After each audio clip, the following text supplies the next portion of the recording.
never know how circumstances are going to change, and how our need for different kinds of people changes. At one time, we may need very individualistic and aggressive people. At another time, we may need very cooperative, team-working people. At another time, we may need people who are full of interest in dexterous manipulation of the external world. At another time, we may need people who explore into their own psychology and are introspective. There is no knowing, but the more varieties and the more skills we have, obviously, the better. So you see, here again, the problem comes out in genetics. We do not really know how to interfere with the way the world is. The way the world actually is an enormously complex, interrelated organism. The same problem arises in medicine because the body is a very complexly interrelated organism. And if you look at the body in a superficial way, you may see there's something wrong with it. It's chickenpox. And there's spots that itch that come out all over the place. Well, you might say, well, spots are there, cut them off. So you kill the bug. Well, then you find you've got real problems. Because you have to introduce some bugs to kill the bug. It's like bringing rabbits into Australia. And that starts going all over the place and getting out of hand. But then you think, well, now wait a minute. It wasn't the bugs in the blood. There are bugs all over the place. What was wrong with this person that his blood system suddenly became vulnerable to those particular bugs?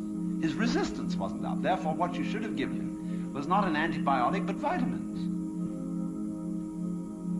Okay, so we're going to build up his resistance. But resistance to what? You may build up resistance to this and this and this class of bugs, but then there's another one that loves that situation and comes right in. See, we always look at the human being medically in bits and pieces because we have heart specialists, lung specialists, bone specialists, nerve specialists, and so on. And they each see the human being from their point of view. There are a few generalists, but they realize the human body is so complicated that no one mind can understand it.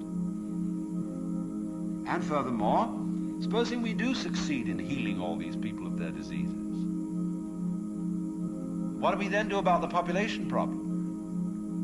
I mean, we've stopped cholera, the black bubonic plague, we're getting the better of tuberculosis, we may fix cancer and heart disease. Then what will people die of? Well, then let's go on living. There'll be enormous quantities of us. Then we have to fix this birth thing. Pills for everybody. Then we find, what are the effects, the side effects of those pills? What are the psychological effects upon men and women of not breeding children in the usual way? We don't know. And what seems a good thing today, or yesterday, like DDT, turns out tomorrow to have been a disaster. What seemed in the moral and spiritual sphere, too, like great virtues in times past, are easily seen today as hideous evils. Let's take, for example, the Inquisition. In its own day, among Catholics, the Holy Inquisition was regarded as we today regard the practice of psychiatry. You see, you feel that in curing a person of cancer, almost anything is justified.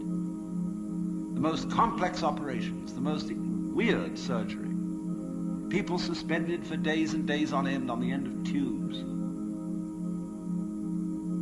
with X-ray penetration, burning,